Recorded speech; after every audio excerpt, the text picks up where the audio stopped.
Hello.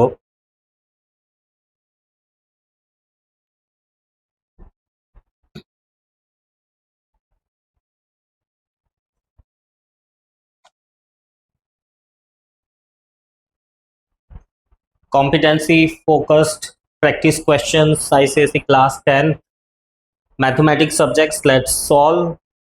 There are MCQs, there are short questions. Try करेंगे कि उनको सॉल्व करें। MCQs है, शॉर्ट क्वेश्चंस है, short answer questions, part 1 part 2 long answer questions भी है, ग्राफ बेस्ड भी स्पेशल दिए हुए हैं।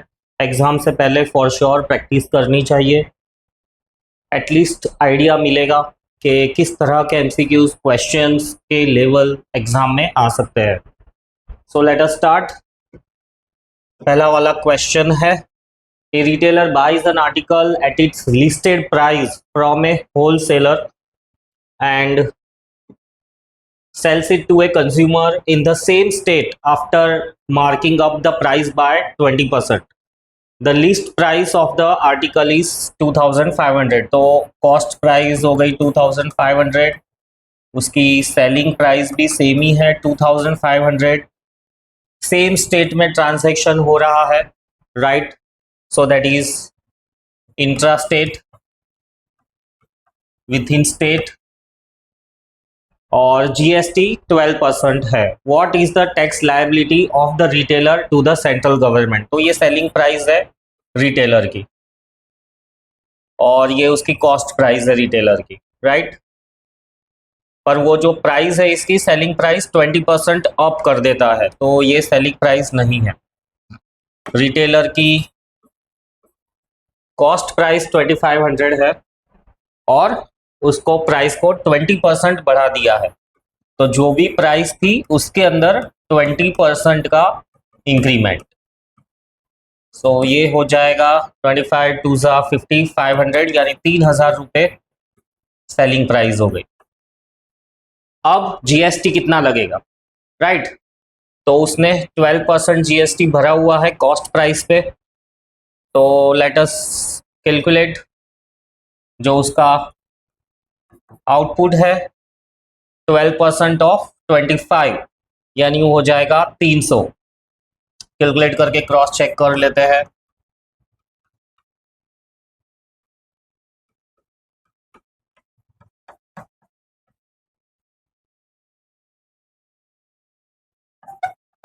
Right, so it will be 300 rupees, ये उसका आउटपुट GST है, और इनपुट GST आएगा उसका 3000 रुपये।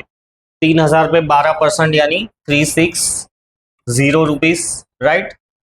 तो डिफरेंस ही उसको पे करना है, तो 60 रुपीज पे करेगा वो डिफरेंस।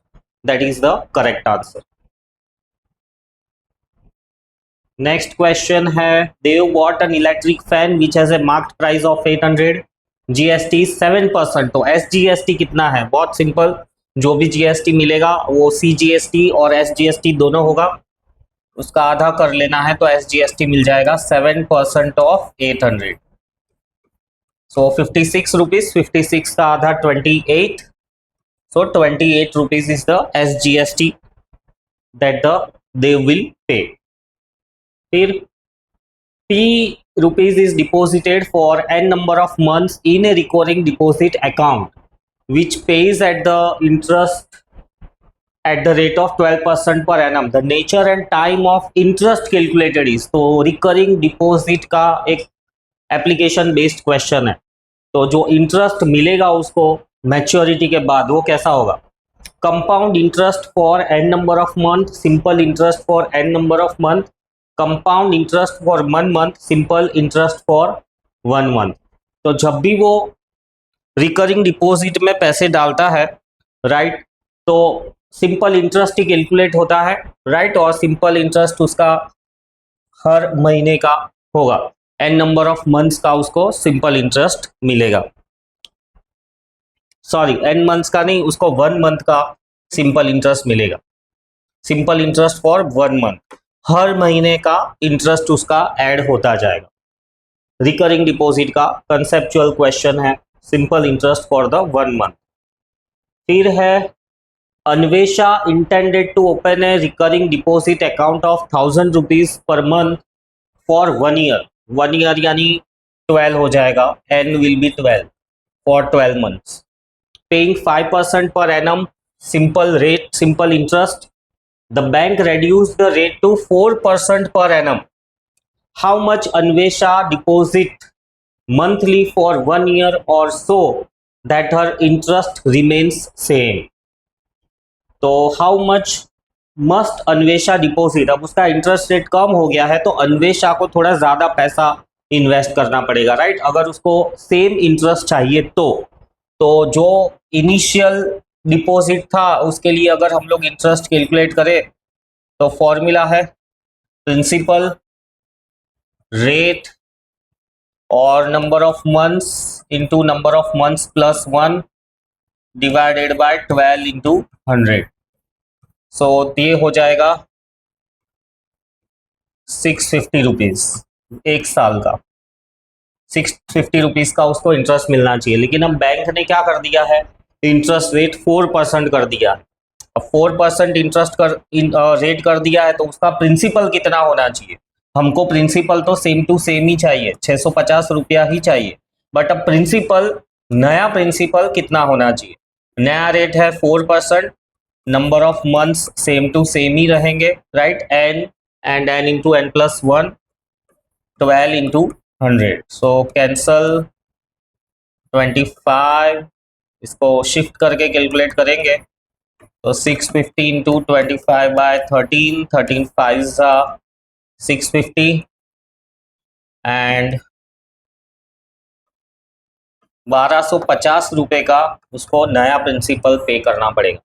1250 रुपीज वो एवरी मंथ पे करेगी, तब जाके उसको जो इंटरेस्ट मिलना था वही इंटरेस्ट मिलेगा, right? Question should be very clear कि पहले बैंक 5% दे रही थी, अब उसने 4% कर दिया है. क्वेश्चन यही है कि उसको अब कितना डिपॉजिट करना पड़ेगा कि एक साल के बाद में उसको सेम टू सेम इंटरेस्ट मिले. तो ओरिजिनल कंडीशन पे हमने इंटरेस्ट ढूंढ लिया और सेम इंटरेस्ट चाहिए तो प्रिंसिपल कितना होना चाहिए वो कैलकुलेट किया. Mister Das invest ₹100, invest in ₹100, तो ये फेस वैल्यू हो गई, राइट? 12% शेयर्स डिविडेंड हो गया of company A available at 60 each, ये मार्केट वैल्यू हो गई 60 रुपीज. मिस्टर सिंह, ये दास का इन्वेस्टमेंट हो गया, अब ये सिंह का इन्वेस्टमेंट है 50 रुपया, face value dividend 16%, shares of A company be available at 40 each. Use this information to state which of the following statement is correct. The rate of return, both Mr. Das and Mr. Singh have same. तो question में rate of return है तो हम rate of return he calculate करेंगे. तो let's से दोनों का इन्वेस्टमेंट सेम ही है तभी जाके हमको रेट ऑफ रिटर्न मिलेगा. तो पहले कंपनी ए के लिए अगर हम कैलकुलेट करें तो रेट ऑफ रिटर्न हो जाएगा नंबर ऑफ शेयर्स, इन्वेस्टमेंट हम सेम लेते हैं, लेट्स से 1000 रुपीज का इन्वेस्टमेंट है, राइट? और मार्केट वैल्यू है उसकी 60, तो ये आ गया number of shares. Her share पे उसको 12% डिविडेंड मिलेगा, तो 12% ऑफ फेस वैल्यू 100 ही है तो 12 रुपया मिलेगा उसको हर किसी पे. And this will be divided by 1000. Rate of return calculate कर रहे हैं ना, तो ये इसका रिटर्न हुआ अपॉन टोटल इन्वेस्टमेंट. तो कैलकुलेशंस करेंगे तो 1000 कैंसिल हो जाएगा, 100 भी कैंसिल, 12/60 तो 1/5. परसेंटेज में कन्वर्ट करें तो 20% का रेट ऑफ रिटर्न हुआ ए कंपनी में. और बी कंपनी के लिए भी कैलकुलेट करेंगे हम, तो rate of return let's say 1000 rupees उसका इन्वेस्टमेंट है, right? Market value B company में है 40 रुपीज. डिविडेंड कैलकुलेट करते हैं, इसका डिविडेंड है 16%, राइट? फेस वैल्यू 50 रुपया है, तो ये आ गया रिटर्न. और रेट कैलकुलेट करना है डिवाइडेड बाय टोटल इन्वेस्टमेंट और परसेंटेज में कन्वर्ट करना है तो मल्टीप्लाई बाय 100. ये 1000 कैंसल हो जाएगा, 50 टूजा लिख लेते हैं एक बार, सो दैट कैलकुलेशन में गलती ना हो। 10 फोर फोर टूजा 10, यहाँ पे भी आ रहा है 20%, सो दोनों के अंदर सेम रेट ऑफ रिटर्न मिलेगा 20%, right. So first A company का रेट ऑफ रिटर्न कैलकुलेट किया, रेट ऑफ रिटर्न के लिए ये हो जाएगा dividend on one share, number of shares, right, dividend, और ये हो गया नंबर ऑफ शेयर्स, और रेट ऑफ रिटर्न चाहिए तो whole divided by the total investment, और फिर सिंप्लीफाई किया है सेम इस तरफ, राइट। ये हो गया डिविडेंड ऑन वन शेयर इतना part, multiplied by number of shares, हमने 1000 रुपीज का इन्वेस्टमेंट ले लिया, डिवाइडेड बाय मार्केट वैल्यू, तो ये नंबर ऑफ शेयर्स मिल गया, तो n into dividend, this is the number of shares into dividend, तो ये उसका रिटर्न हो गया, ईयरली रिटर्न। और रेट ऑफ रिटर्न कैलकुलेट करना है तो उसका अपॉन टोटल इन्वेस्टमेंट, जो कि 1000 हमने कंसीडर किया था, and then again we solve, so we get 20%, both of them will get 20%. Next, Amit invested a certain sum of money in 100 rupees 100 shares, तो फेस वैल्यू दी हुई है, paying 7.5% dividend, the rate of return on his investment is 10%. The money invested by Amit to purchase 10 shares is, तो investment ढूंढना है, same ऊपर वाला ही तरीका, राइट। रेट ऑफ रिटर्न हमको दिया हुआ है 10%,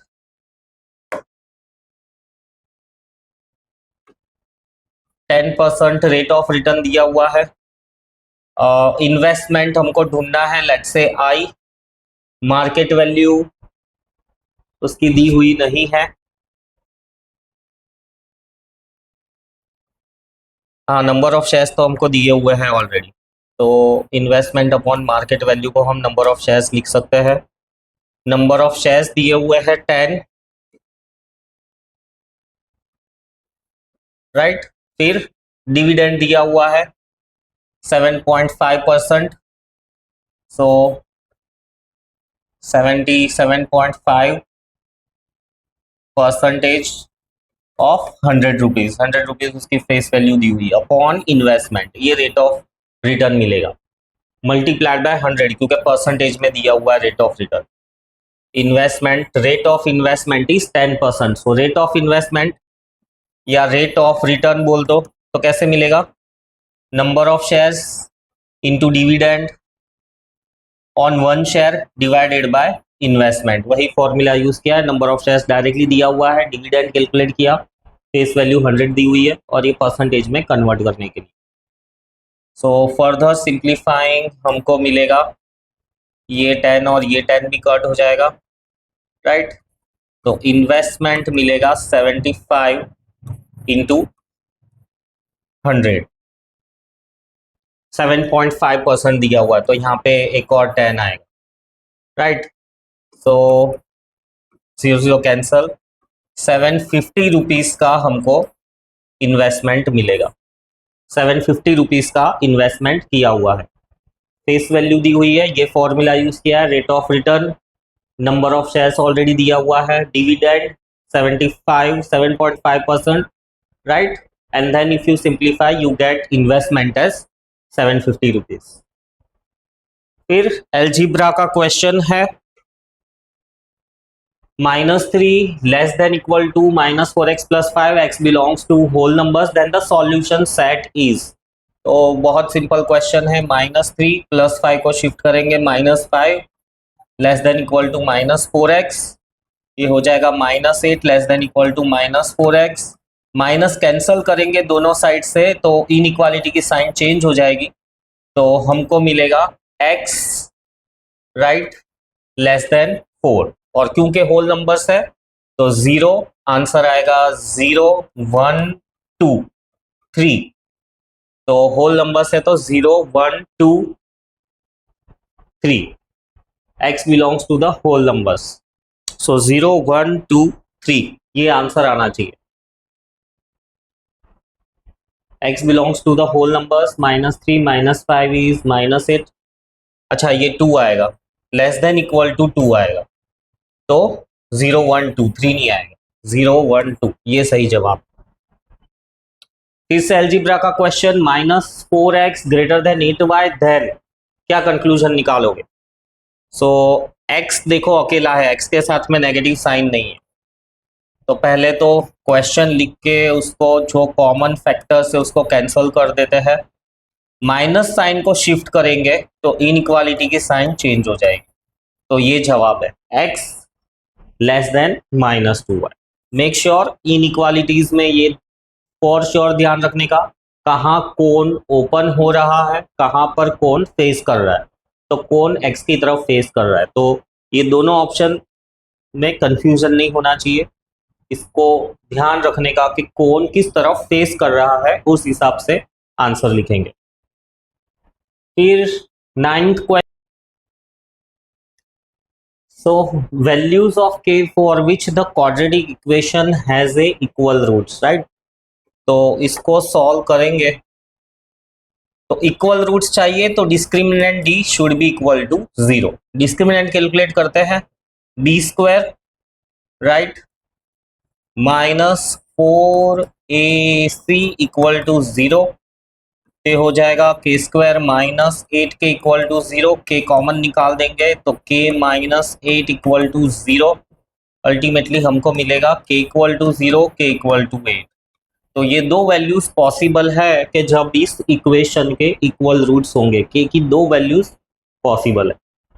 next, if x equal to -2 is what out the solution of the quadratic equation, then the value of the a is, it is one of the solution। अगर one of the solution दिया हुआ है तो -2 इस equation को satisfy कर जाएगा, तो सब्स्टिट्यूट करते हैं -2 को 3a और x की जगह पे -2, सिंप्लीफाई करेंगे तो 4 + 3a + 4 इक्वल टू 0, a की वैल्यू मिलेगी -8/3।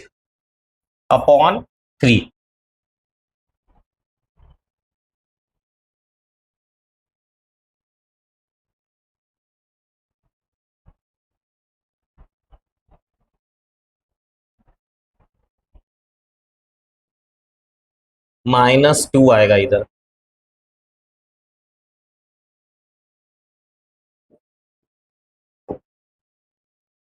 सो 4 + 3a + 2 equal to 0, 4 + 2 6, -6/3, so -2 answer आएगा, बी ऑप्शन राइट है। 11th में, in solving quadratic equation one of the values of the variable x is, एक x की वैल्यू दी हुई है 233.356, the solution rounded to the two significant figures. अब यहाँ पे ये सिग्निफिकेंट फिगर का क्वेश्चन है, सिग्निफिकेंट फिगर्स पता होनी चाहिए, सिग्निफिकेंट फिगर के रूल्स भी है। सिग्निफिकेंट फिगर्स का मतलब यही है कि डिजिट के अंदर या जो भी नंबर दिया हुआ है उसके अंदर कितने डिजिट्स है। अब वो डिजिट काउंटिंग के लिए कुछ रूल्स है, तो यहाँ पे हमको चाहिए सॉल्यूशन दो सिग्निफिकेंट फिगर तक, तो दो सिग्निफिकेंट फिगर होगी, यानी ये दो 2 3, राउंड ऑफ भी करेंगे तो उसका नेक्स्ट डिजिट 3 है, तो कुछ भी ऐड होने वाला नहीं है, राइट। तो टोटल इसका आंसर आएगा 230। क्यों 230? Solution rounded to two significant figures, right, but अब सॉल्यूशन के अंदर तो 233 इसका आंसर है, अब 23 नहीं लिख सकते इसको, 3 की जगह पे हम डाल देंगे 0। सिग्निफिकेंट फिगर के रूल्स पता होने चाहिए, मैं थोड़ा सिग्निफिकेंट फिगर के रूल्स के बारे में आइडिया दूं तो लेट्स से मैं एक डिजिट देता हूं 0 0 2 3 0। अब इसके अंदर कितनी सिग्निफिकेंट फिगर्स है? दो ही है, ये स्टार्टिंग वाले 0 भी नहीं काउंट करने हैं, लास्ट वाला 0 भी काउंट नहीं होगा। सेम चीज वंस अगेन 0 0 2 3.0। अब इसमें कितने सिग्निफिकेंट फिगर्स है? डेसिमल पॉइंट के बाद वाला 0 काउंट होगा, रूल नंबर 2। तो यहाँ पे 3 सिग्निफिकेंट फिगर्स है।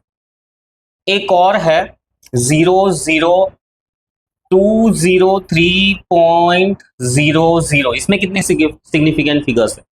जो 0 बीच में आता है वो भी काउंट होता है, और सेकेंड रूल के हिसाब से डेसिमल पॉइंट के बाद वाला भी काउंट होता है, तो यहाँ पे 5 सिग्निफिकेंट फिगर्स थे।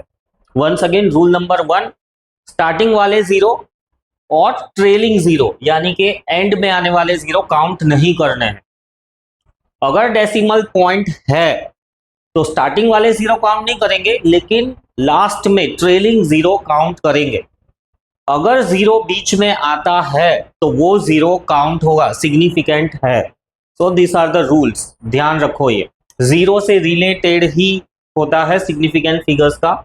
सो इस क्वेश्चन का आंसर आएगा 230। In the adjoining diagram AB equal to x centimetre and BC equal to y centimetre, x minus y is equals to 7। In the adjoining diagram, area diagram तो दिया हुआ नहीं है, I think ये ऊपर वाला है डायग्राम, ये वाला diagram. Area of the triangle ABC is 30 centimetre, the length of the AC is, Pythagoras theorem use करना है, राइट। तो AC हाइपोटेनियस वाले फॉर्मूला से मिल जाएगा square root of x square plus y square, और एरिया भी दिया हुआ है, तो एरिया से हमको एक और इक्वेशन मिलेगा। एरिया का फॉर्मूला आएगा हाफ बेस इंटू हाइट, और ये हमको दिया हुआ है 30, सो एक्स वाई मिलेगा 60 सेंटीमीटर। ये एक इक्वेशन हो गया, x minus y equal to 7, ये एक और इक्वेशन हो गया। अब इन दोनों को यूज करके x square plus y square ढूंढ सकते हैं। स्क्वायर आ रहा है तो दिमाग में ये आ जाना चाहिए कि हमको होल स्क्वायर वाला फॉर्मूला यूज करना है। क्यूब दिखता है तो होल क्यूब वाला फॉर्मूला यूज करना है, तो यही इक्वेशन लेके squaring on both the sides, इसको सिंप्लीफाई करेंगे तो a square plus B square minus 2ab equal to 49। X y की वैल्यू मुझे पता है 60, 62 सा 120, 120 उस तरफ जाएगा तो मुझे मिलेगा 169। सो स्क्वायर रूट ऑफ 169, किसका स्क्वायर रूट है 169? 13 का, सो 13 सही जवाब है।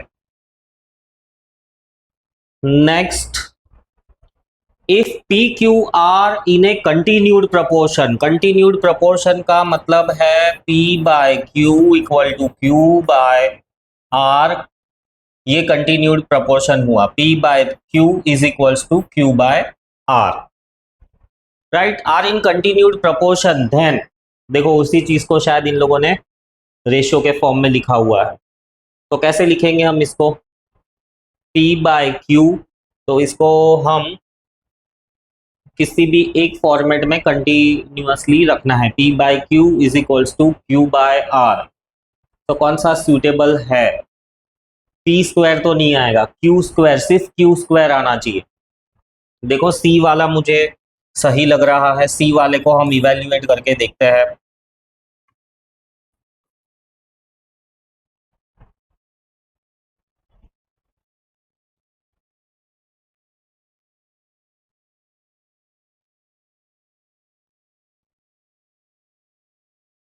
Hello, so if P Q R in a continued proportion, तो P Q R in a continued proportion का मतलब है P by Q is equals to Q by R. अब देखो ये कौन से फॉर्मेट में मॉडिफाई हो सकता है, एक तो इसको हम रीअरेंज करेंगे तो कुछ ऐसा भी हमको मिल सकता है कि q square is equals to p r, तो क्यू के ऊपर स्क्वायर आना चाहिए, P के ऊपर तो स्क्वायर आ नहीं सकता। P by q equal to P by r, ये तो गलत ही लग रहा है। फिर B वाला Q बाय आर और P बाय क्यू, तो ये भी गलत ही है क्योंकि एक ही साइड पे स्क्वायर है। C वाला हम रीअरेंज करके देखते हैं, P by q square is equals to R by P square, तो ये भी नहीं आएगा, P cube will be equal to R q square, right. और फिर D वाला अगर हम रीअरेंज करके देखते हैं तो P by r is equals to P square by q square, यहाँ पे एक P कैंसिल हो जाएगा, तो क्या मिलेगा हमको? Q square is equals to p r, right. Same ऊपर वाला मिल रहा है, तो देखो कैसे रीअरेंज किया हुआ है, तो ultimately option D is the right answer. फिर the ratio of diameter to the height of a cylindrical glass. So cylindrical tube दी हुई है ऐसी, और डायामीटर इज टू हाइट का रेशियो दिया हुआ है, तो diameter is to height is 3/5। If the actual diameter of the glass is 6 centimeter, और डायामीटर भी दिया हुआ है कि वो डायामीटर 6 सेंटीमीटर है, then the curved surface area of the glass is, कितना होगा कर्व्ड सरफेस एरिया। तो हम इसमें से कर्व्ड सरफेस एरिया का पहले फॉर्मूला लिख देते हैं, फिर ये जो रेशियो है और डायामीटर को कैसे यूज कर सकते हैं वो देखते हैं। सो कर्व्ड सरफेस एरिया सिलेंडर का 2πr/h, राइट। इसको फर्दर सॉल्व करेंगे तो 2π रेडियस और हाइट, रेडियस मुझको यहाँ से पता चल रहा है कि इट इज 3 सेंटीमीटर क्योंकि दिया हुआ है, पर हाइट का मुझे पता नहीं है, तो 6πh। अब यहाँ से हम अगर हाइट कैलकुलेट कर सके तो, और ये तो रेशियो दिया हुआ है, तो रेशियो दिया हुआ है तो दोनों में कुछ ना कुछ कॉमन फैक्टर होगा। लेट से हम x ले लेते हैं, तो ये dx जो है उसकी वैल्यू हमें 6 दी हुई है, 6 सेंटीमीटर। dx की वैल्यू दी हुई है 6 सेंटीमीटर, तो hx क्या मिलेगा। तो dx हमको पता है 6, तो hx मिल जाएगा, hx मिलेगा 6 इंटू 5/3, 3 2 6 यानी 10। सो x एक कॉमन फैक्टर ही है, इसको तुम टोटल हाइट ही ले सकते हो क्योंकि यहाँ पे रेशियो दिया हुआ था तो यहाँ पे कुछ कॉमन फैक्टर लगेगा। सो 10 इधर सब्स्टिट्यूट करोगे तो 60π आंसर मिलेगा, 60π आंसर है।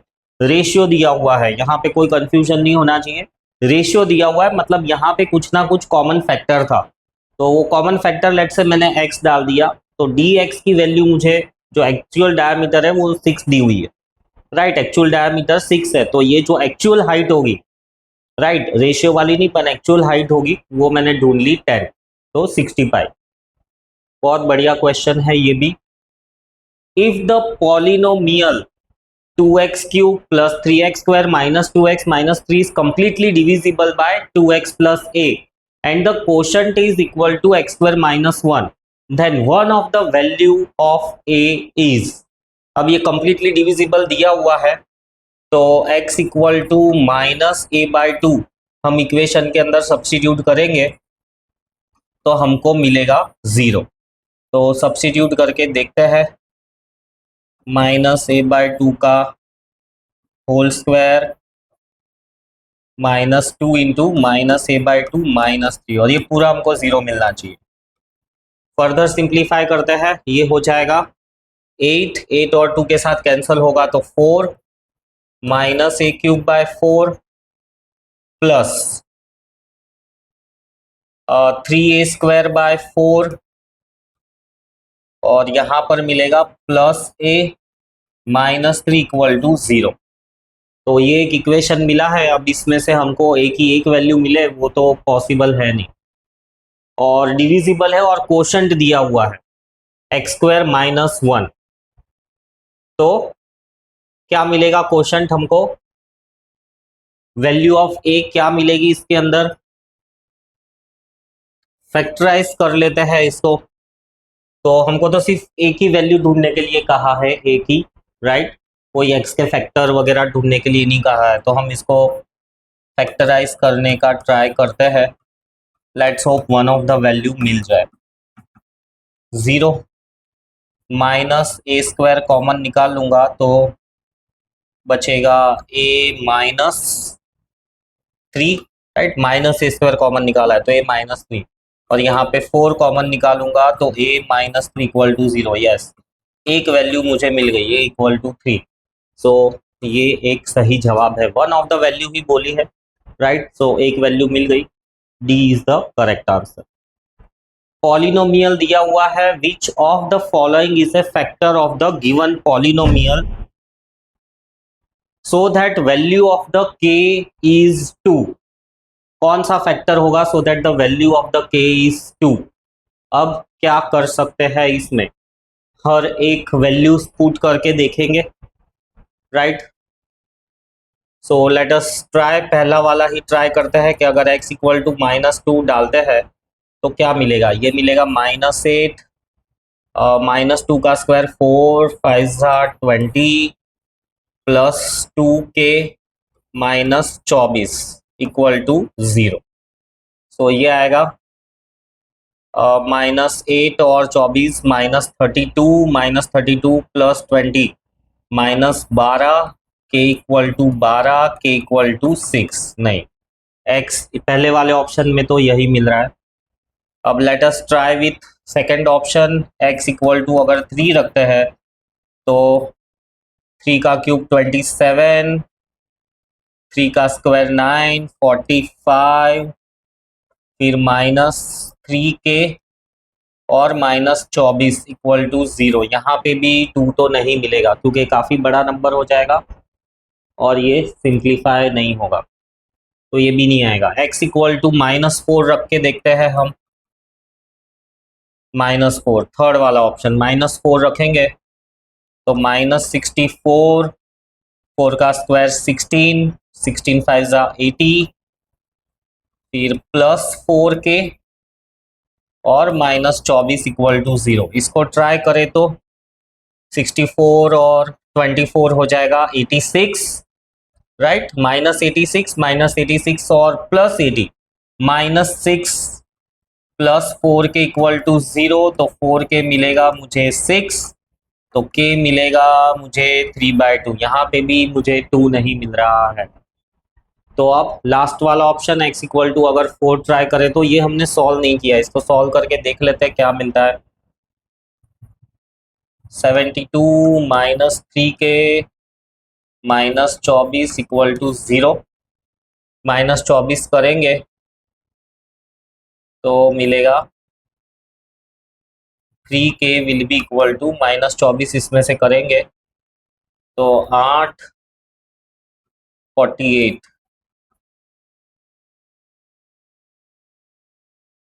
16 के तो 16 मिल रहा है, इसमें भी 2 नहीं मिल रहा है। अब हमारे पास एक ही ऑप्शन बचता है x इक्वल टू 4।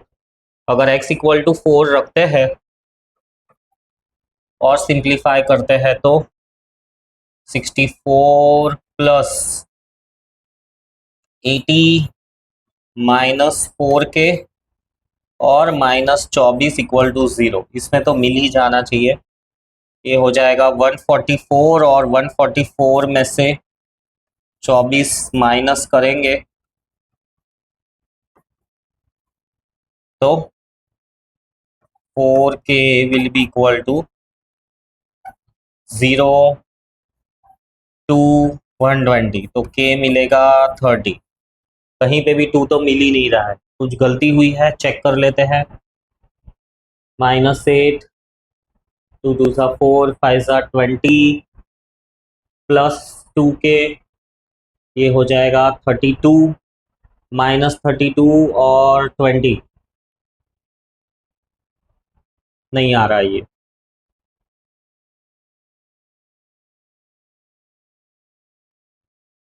यहाँ पर मिस्टेक हुई है, ये 8 आएगा। 64 24 यानी 88, 88 में से 80 सब्ट्रैक्ट करेंगे तो 8 आएगा। सॉरी, यहाँ पर 8 आएगा।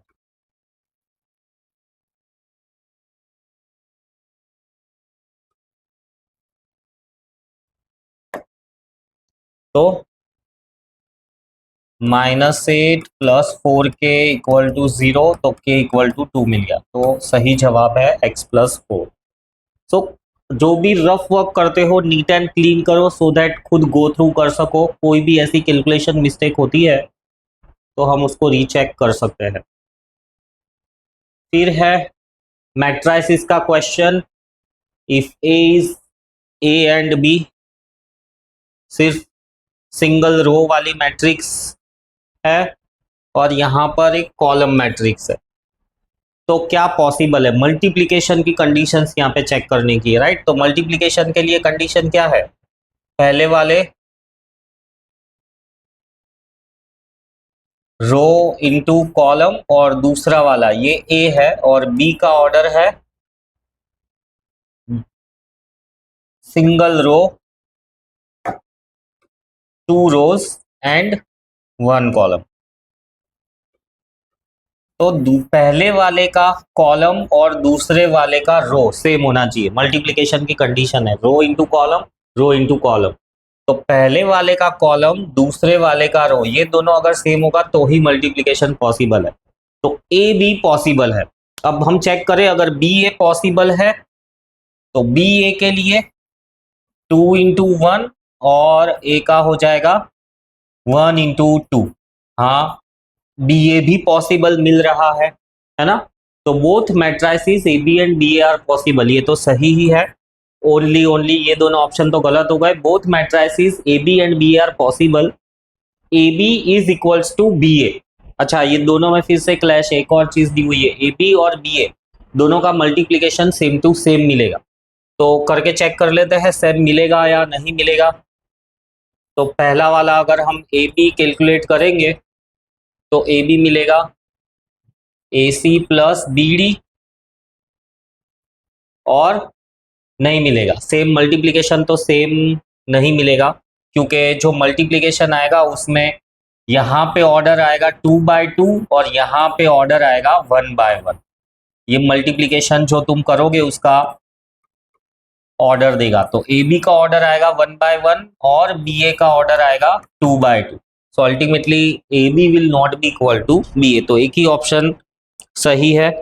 Both matrices are possible and both are equal।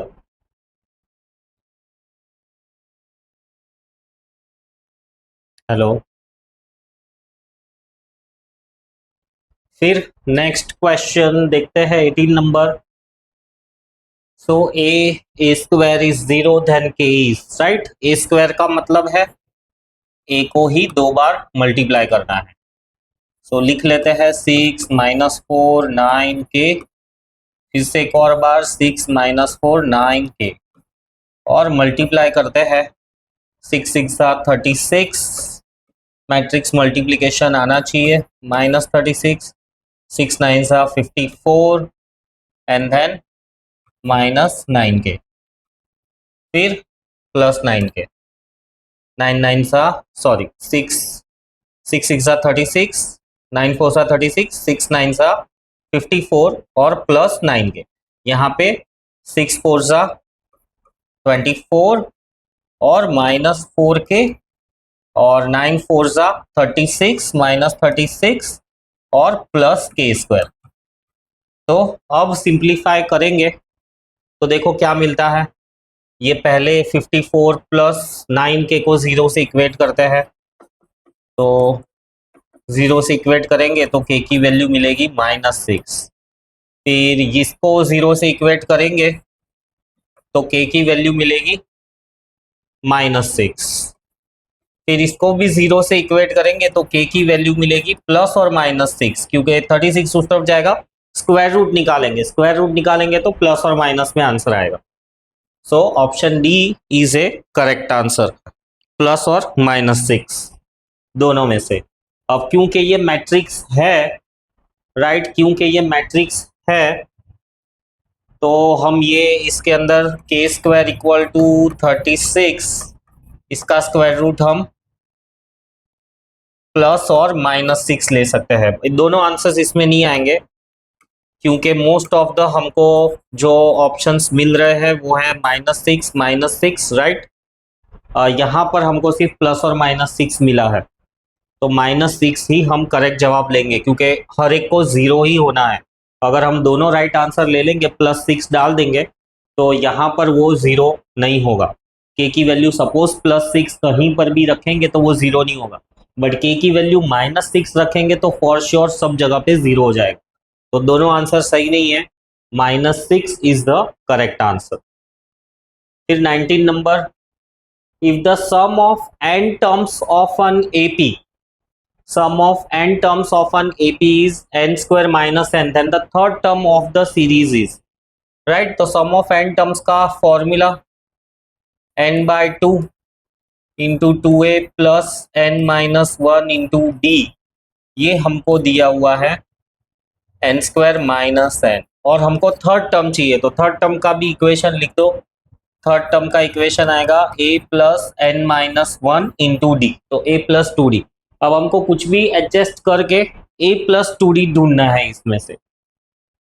सो क्या कर सकते हैं, इसमें एन कॉमन निकल के कैंसल हो जाएगा, तो n minus one into d, n cancel हो जाएगा, एक एन कॉमन निकल के, और टू इधर शिफ्ट कर देंगे तो मिलेगा टू एन माइनस टू। अब ए प्लस टू डी चाहिए हमको, so let's try to simplify. Two A plus N D minus D is equals to two N minus two, right. फिर two A plus N D minus D is equals to two N minus two. अब यहाँ पर हमारे पास तीन तीन unknown variables है, एक है ए डी और एन, और इक्वेशन दो ही है, तो तीन अननोन वेरिएबल्स दो ही इक्वेशन, तो ये काम नहीं करेगा। तो कुछ और सोचते हैं हम। कुछ और सोचने में अब एक ही चीज कर सकते हैं कि sum of one term, sum of one term मतलब पहला टर्म तुमको मिल जाएगा। So let us do it. Sum of one term, so one square minus one यानी जीरो, तो ये हम कह सकते हैं फर्स्ट टर्म जीरो है।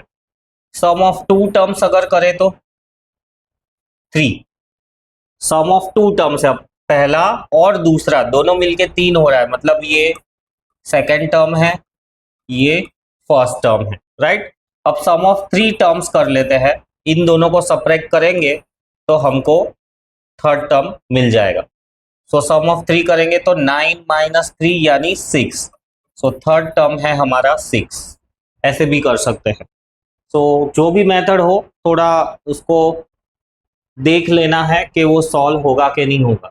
तो इस तरह से ये बहुत सिंपल आंसर आ रहा है, सिंपल सॉल्यूशन से आंसर आ रहा है। आंसर है सी, सिक्स।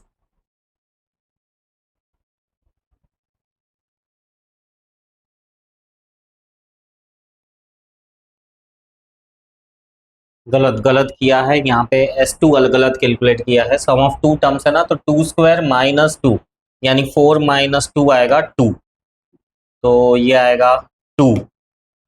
चेक कर लेना है एक बार सॉल्यूशन गलत ना हो।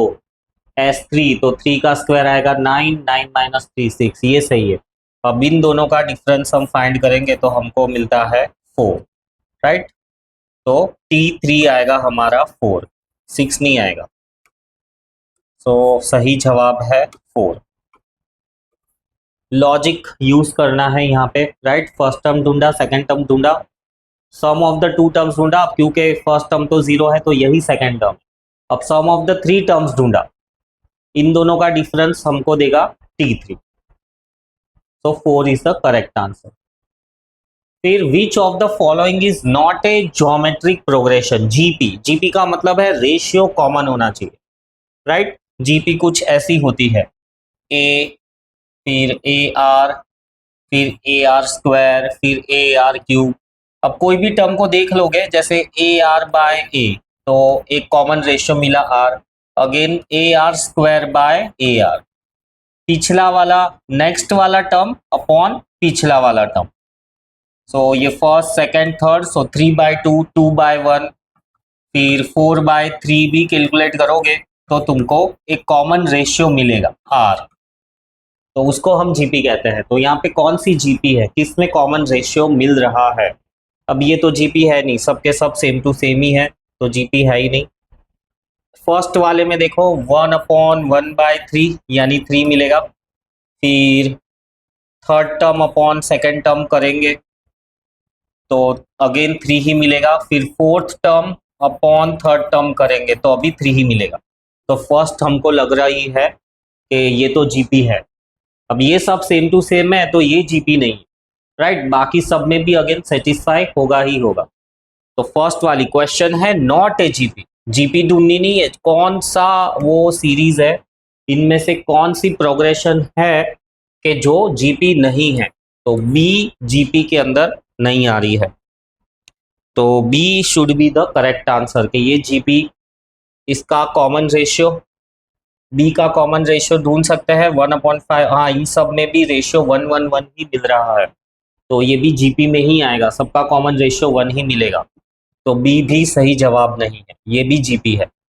फिर सी वाला अगर हम चेक करें तो सी वाले में, सी में 4/-2 -8/4 16/-8, इसमें भी मिलेगा -2, इसमें भी मिलेगा -2, इसमें भी मिलेगा -2, तो ये भी जीपी है। तो एक ही ऑप्शन बचता है अब डी, तो डी जीपी नहीं है। उसको भी हम क्रॉस चेक कर सकते हैं, 0/2 इज 0, 4/0 ये अनडिफाइंड हो जाएगा, ये अनडिफाइंड हो जाता है, समथिंग अपॉन 0 इज अनडिफाइंड, यानी इसीलिए डी जीपी नहीं है। फिर इन दी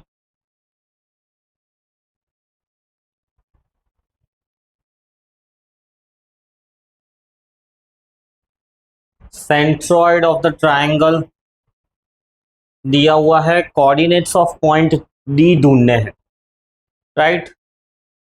तो सेंट्रॉइड डिवाइड करता है ट्राइंगल को रेशियो 2:1 में। ये ऊपर वाला पार्ट ज्यादा दिख रहा है, वो रेशियो 2 है, नीचे वाला पार्ट 1 है। तो डी के coordinates let's say x, y है, कैसे मिलेंगे? सो x coordinate will be 5 will be equal to, right, x1 m is to n, right, so x into 2 3 into 1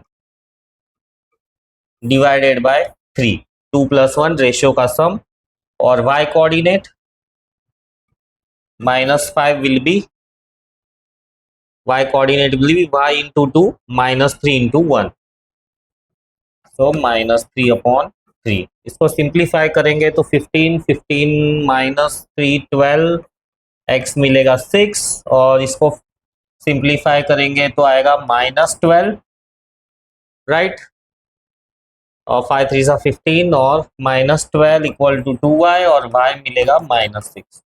तो x इक्वल टू 6 और y equal to -6, this is the correct answer. फिर next question, in the given diagram O is the origin and P is the midpoint of AB.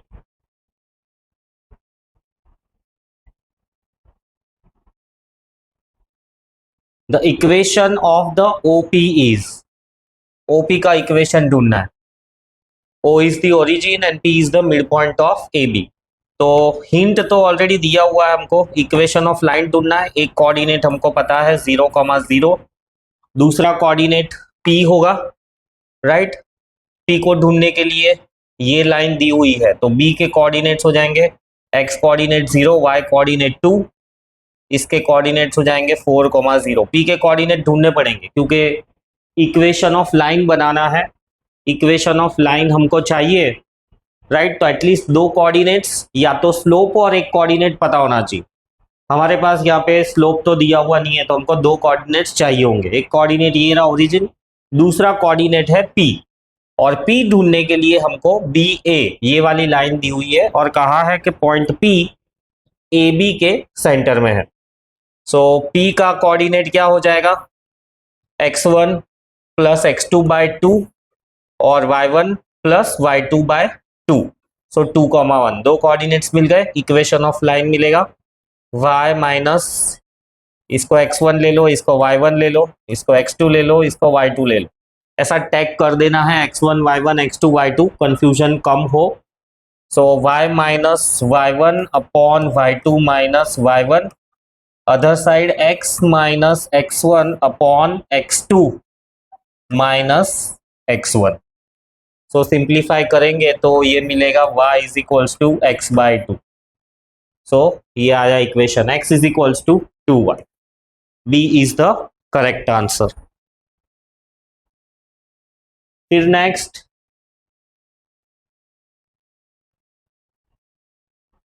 in the given figure line L1 is parallel to the line L2 L1 parallel है L2 के, parallel का मतलब दोनों के slopes same है, और L3 perpendicular है, then the slope of the line L2 and L3 respectively are, ठीक है।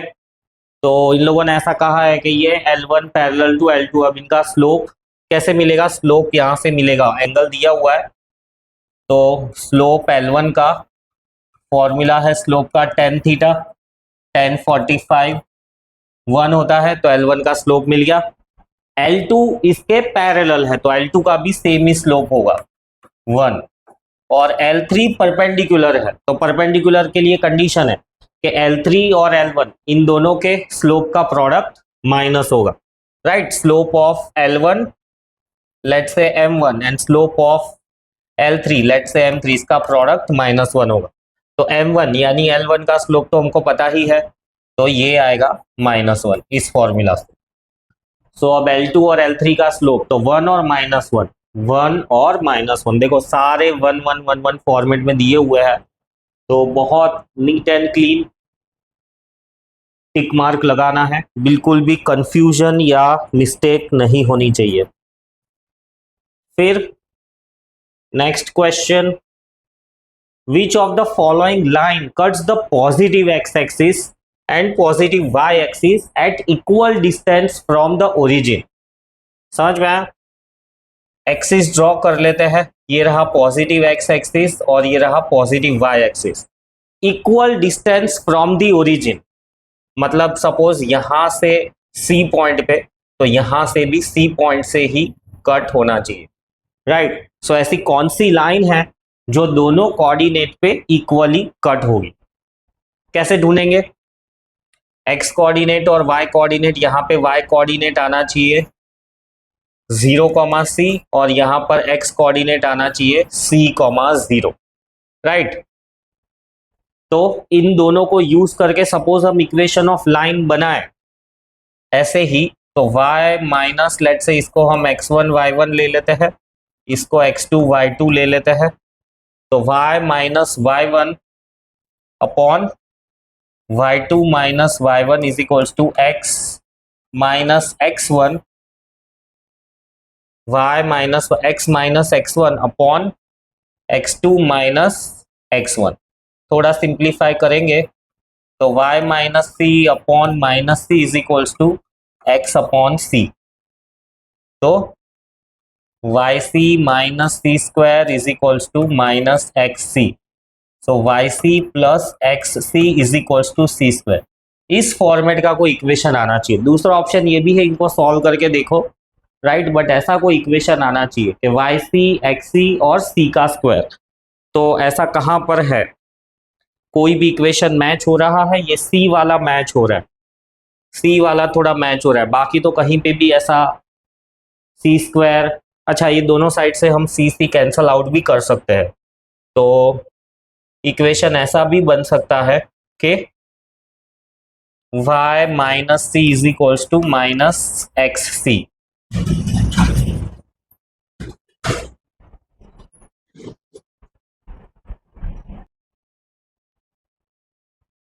सो y माइनस सी, राइट,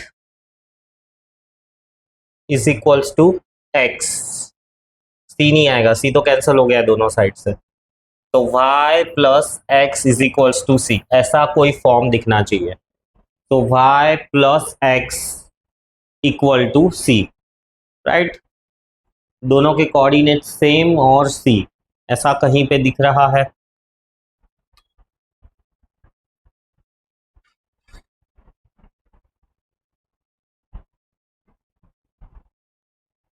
ये फॉर्मेट बन सकता है इसमें, राइट। 3 को कॉमन निकाल लेंगे तो ये हो जाएगा x plus y equal to 2, ऐसा और भी ऐसा अरेंजमेंट और कहीं पे बन नहीं रहा है, so option A is the correct answer. दूसरा तरीका ये भी था कि तुम ये जो इक्वेशन है इसको प्लॉट करके देखो, राइट, जैसे यही इक्वेशन को ले लो मॉडिफाई करके, तो x की वैल्यू आएगी 2 minus y, taking x equal to, taking y equal to 0, right, x की वैल्यू क्या मिलेगी 2, y की वैल्यू सपोज 1 ले लेते हैं तो x की वैल्यू मिलेगी 1, y की वैल्यू सपोज -1 ले लेते हैं तो x की वैल्यू मिलेगी 3। इसको प्लॉट करके देख लो, तब भी तुमको आइडिया आ जाएगा कि सेम, या तो दोनों 0 0 लेके देख लो कि अगर x भी 0 लेते हैं हम तो y आएगा तुम्हारा, x को 0 लेते हैं तो y आएगा तुम्हारा 2। तो ये कोऑर्डिनेट्स भी हमको कंफर्म कर देते हैं कि सेम इंटरसेप्ट बन रहा है। Then in the given diagram not drawn to the scale, railway stations A, B and C, P, Q are connected by the straight tracks. Track PQ is parallel to BC. The time taken by the train traveling at 90 kilometers per hour to reach B from A, यहां पे पहुंचना है train को A से by the shortest route, तो shortest route तो यही है A B, right, is.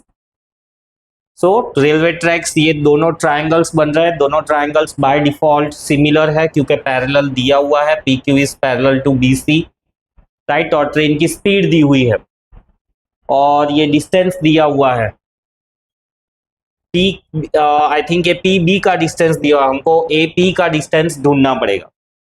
So going by proportionality, triangle a p q और ये बड़ा वाला triangle a b c are similar, तो सिमिलरिटी के हिसाब से छोटे ट्रायंगल की साइड अपॉन बड़े ट्रायंगल की साइड हो जाएगी ए बी। छोटे ट्रायंगल की साइड है 20 पी क्यू और बड़े ट्रायंगल की साइड है 50। तो हमको ए बी ढूंढना है, ए पी हमको नहीं पता है, राइट।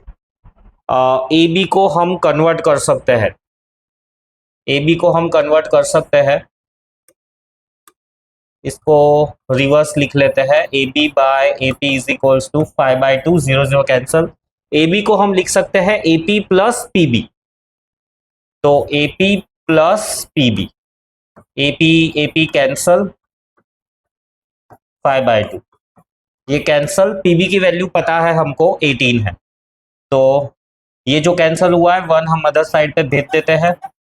एपी की वैल्यू दी हुई है 18 और ये 1 इस साइड भेज दिया -1, तो ये हो जाएगा 3/2। अब पीबी मिला 9 सा तो 27 किलोमीटर्स। अब पीबी 27, एपी मिलेगा, एपी बाय पीबी, ये गलत सब्स्टिट्यूशन हो गया यहाँ पे।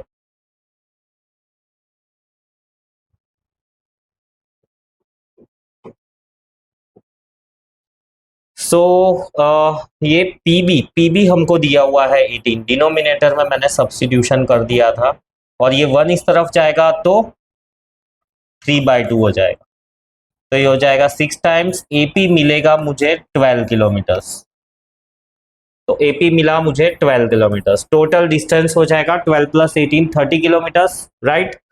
तो हमको ढूंढना है टाइम, तो टाइम मिलेगा डिस्टेंस अपॉन स्पीड, सो 30/90 और ये आवर्स में होगा, आंसर हमको मिनट में दिया हुआ है तो मिनट में कन्वर्ट करने के लिए 60, तो 0 0 कैंसल, 3 3 9 10 2, तो 20 मिनट आंसर आएगा, 20 minute is the correct answer.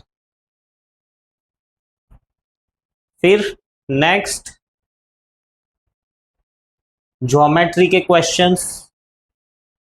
In the given diagram, triangle ABC and triangle DEF not drawn to the scale are such that angle C is equal to angle F, AB by DE ये दोनों ratio में लिए हुए हैं, BC by EF, okay. Then similarity होगी, कौन से triangles के बीच में सिमिलरिटी होगी? Similarity of the given triangles can not be determined, अभी ऑलरेडी हमको रेशियो दिया हुआ है, राइट। सो सिमिलरिटी हम बहुत इजीली इस केस में एस्टेब्लिश कर ही सकते हैं। ट्रायंगल्स को सिमिलर होने के लिए साइड्स प्रोपोर्शनल होनी चाहिए और यहाँ पर ये प्रोपोर्शनलिटी तो दी हुई है कि A B by D E और B C by E F, ये एक प्रोपोर्शनलिटी की कंडीशन तो दी हुई है, तो क्या हम ऐसा कह सकते हैं कि सिमिलर है? अब सिमिलर होने के लिए कंडीशंस क्या क्या है? दो ट्रायंगल अगर सिमिलर हो तो कंडीशंस क्या क्या हो सकती है? तो इसमें हमको ऐसा लगेगा कि सिमिलैरिटी की कंडीशन तो सेटिस्फाई हो रही है, ऐसे एस दो साइड्स प्रोपोर्शनल है, एक एंगल भी सेम टू सेम है, बट ऐसे एस क्या कहता है कि एंगल एंगल सेम है, तो उसकी कंटेनिंग जो साइड्स है, उसकी कंटेनिंग जो साइड्स है वो प्रोपोर्शनल होनी चाहिए। तो रेदर देन दिस टू, ये दोनों अगर हमको प्रोपोर्शनल दी हुई होती तब जाके सिमिलैरिटी हम कह पाते। So we can't here justify the similarity, so answer यही होगा, similarity of the triangles can't be determined. फिर से सिमिलैरिटी का ही क्वेश्चन। तो in the adjoining diagram s t not parallel to p q, the necessary and sufficient conditions for triangle p Q r and t s r, ये दोनों similar हो उसके लिए कंडीशन क्या होगी?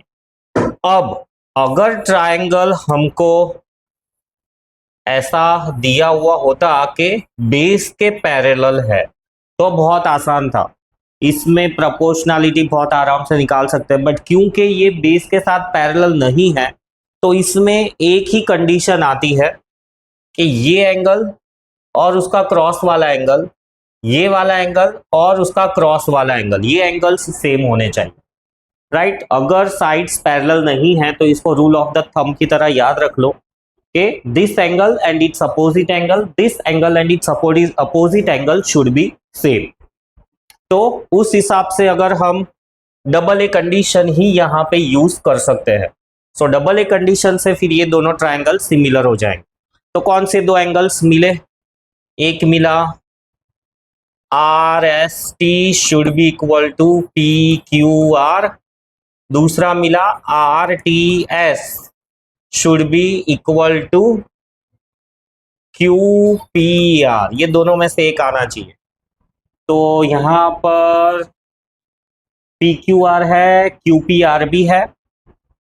पहले पी क्यू आर को देख लेते हैं, तो पी क्यू आर के सामने है टी एस आर, राइट? तो ये सच लग रहा है, ये सच लग रहा है, और दूसरा क्यू पी आर के सामने है S T R, S T R नहीं है, तो by default option number C ही सही जवाब है।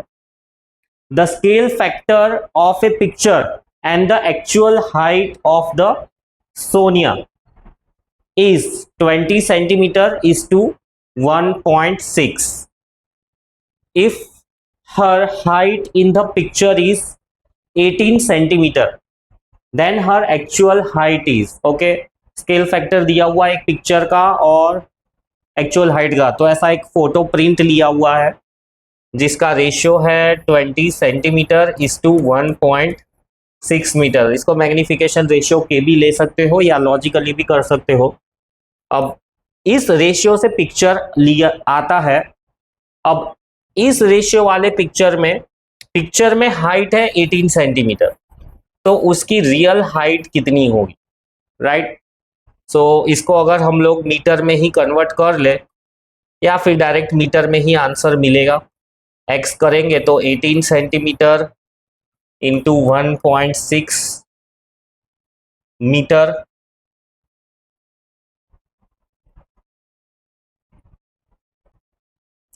Scale factor of a picture and actual height of Sonia, scale factor दिया हुआ है। सो पिक्चर है 20 सेंटीमीटर का और एक्चुअल हाइट है सोनिया की 1.6 centimeter. If her height in the picture is 18 centimeter, तो find her actual height. So just logic से ही कर सकते हैं हम, राइट? हाइट ही दी हुई है तो कोई प्रॉब्लम नहीं है, मतलब लेंथ दी हुई है, एरिया वगैरह दिया रहता तो स्क्वायर करते। So if you simplify this, 18 centimetre 1.6 metre है ये, right, divided by 20 centimetre. So 10 two ज़ा 20, 9 टू ज़ा 18, 1.44, सो 1.114 मीटर, और इसको सेंटीमीटर में कन्वर्ट कर देंगे, राइट। मीटर में दिया हुआ है ये, और ये दोनों सेंटीमीटर में है, तो इसको सेंटीमीटर में कन्वर्ट करेंगे तो multiply by 100, right. So centimetre में कन्वर्ट कर देंगे इसको, तो मिलेगा 14.4 सेंटीमीटर। मीटर में है आंसर। फिर से चेक करें। अच्छा, 1.44 आएगा, मैंने गलत किया। 1.44 मीटर, डी सही जवाब है, 1.44 metre. Next, in the adjoining figure, O is the center of the circle and a semicircle is drawn on the OA as a diameter. Drawn on OA as a diameter APQ 20 degree. The degree measure of OAQ ये वाला angle ढूंढना है। कैसे ढूंढेंगे?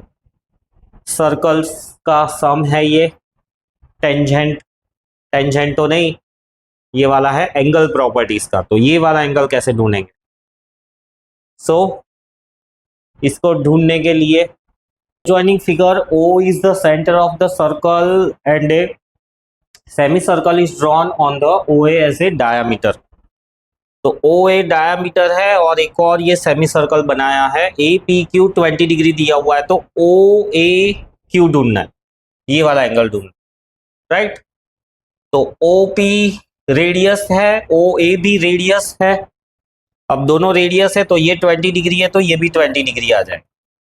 20 20 40, ये वाला हो जाएगा 140, ये हो जाएगा 40, राइट, क्योंकि स्ट्रेट लाइन है तो 180 डिग्री। और ये क्योंकि एंगल सेमी सर्कल बना रहा है, राइट, डायामीटर बना रहा है, तो 90 डिग्री होगा। तो 90 और 40 कितना हुआ?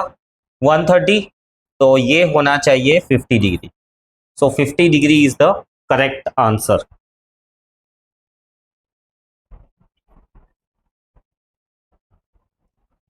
फिर नेक्स्ट क्वेश्चन है,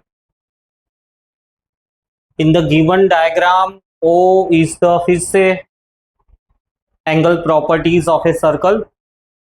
O is the center of the circle and D is the tangent at B. DE is the tangent at B. कहाँ है? O is the center of circle and DE, DE तो दिख ही नहीं रहा है ऊपर वाले सम में, शायद प्रिंटिंग मिस्टेक है। PQ is a tangent at A. इसको ऐसा ले लेते हैं कि PQ is tangent at A. If ABC is 50 degree, ये सही दिया हुआ है, then the values of X, Y and Z respectively. So once again यहाँ पर ये सेंटर के साथ कनेक्टेड है, तो ये दोनों रेडियस है, यानी ये एंगल Z है तो ये एंगल भी Z ही होगा। फिर taking the arc AC, right, ये arc angles made at the centre is double the angle made at any other point. तो ये वाला एंगल एट द सेंटर है जो कि डबल हो जाएगा। तो X, Y और Z हमको ढूंढना है, तो इसमें से हमको Y तो मिल गया इजीली, राइट। तो बाय डिफॉल्ट हम ये मान के चलते हैं कि A ही जवाब है, तीनों ढूंढने की शायद जरूरत भी ना पड़े। ये 100 मिला है तो ये दोनों होंगे 40 40, तो Z की वैल्यू भी 40, तो बाय डिफॉल्ट X हमको 50 मिल ही जाएगा, ढूंढने की भी जरूरत नहीं है। MCQ का ये फायदा होता है कि एक आंसर मिल गया तो तुम दूसरा को रिलेट कर सकते हो इजीली। फिर next question, in the given figure PT and QT are the tangents to the circle. TPS दिया हुआ है 45 डिग्री एंड TQS दिया हुआ है 30 डिग्री। वैल्यू ऑफ X ढूंढनी है, तो इसमें वो वाला थियरम लगेगा कि angle formed by tangent and chord is equal to angle in alternate segment, ये वाला थियरम लगेगा। तो लेट्स से हम ये टेंजेंट ले ले और ये कॉर्ड ले ले, तो इसके बाजू वाला एंगल है ये और इसका ऑल्टरनेट सेगमेंट है ये वाला, तो ये एग्जैक्टली 45 होगा। Angle by tangent and chord is equal to angle in the alternate segment, तो इस एंगल का अपोजिट, इस एंगल का नेक्स्ट ऑल्टरनेट, और सेम वे इस एंगल का ऑल्टरनेट 30 डिग्री, तो ये हो जाएगा 75 डिग्री। साइक्लिक क्वाड्रिलेटरल है तो 75, तो ये हो जाएगा 105। So option D is correct, it is 105 degree. थोड़ा टिपिकल है इसको आइडेंटिफाई करना, मेक श्योर के साइक्लिक क्वाड्रिलेटरल होना ही चाहिए, इसके लिए एक ये कंपलसरी है, साइक्लिक क्वाड्रिलेटरल होना चाहिए, और दूसरा इस तरह से एक स्ट्रेट लाइन होनी चाहिए, तो ही हम इसको आइडेंटिफाई कर पाएंगे। नेक्स्ट क्वेश्चन है, cyclic cylindrical metallic wire is stretched to double its length, is stretched to double its length, which of the following will not change for the wire after stretching।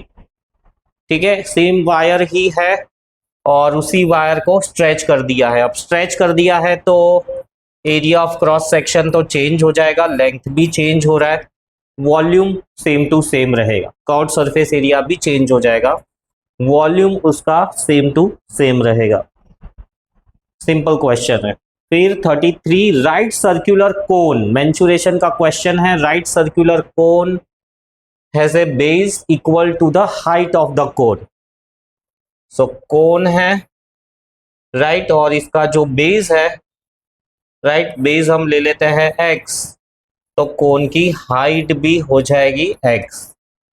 Volume दिया हुआ है 9702 centimeter cube, then the diameter of the base of the cone is, so simplify कर सकते हैं, volume of the cone is, formula याद होना चाहिए, 1/3 pi R square h, 9702 x cube हो जाएगा ये, तो 9702 divided by 22/7 into 3, right.